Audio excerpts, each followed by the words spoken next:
दोस्तों चले नाच गीत गाने। अच्छा लगे मेरा वीडियो लाइक सब्सक्राइब करना। पहिरब सोरह रंग के साड़ी चाहे महंगा बिचाई, पहिनब 16 रंग के साड़ी चाहे महंगा बिचाई।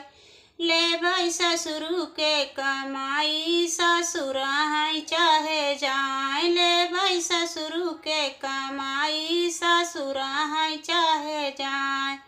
पहिरब 16 रंग के साड़ी चाहे महंगा बेचाए, पहिरब 16 रंग के साड़ी चाहे महंगा बेचाए।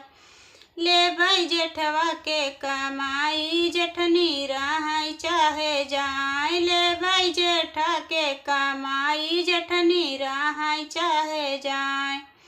पहिरब 16 रंग के साड़ी चाहे महंगा बेचाए, पहिरब 16 रंग के साड़ी चाहे महंगा बेचाए।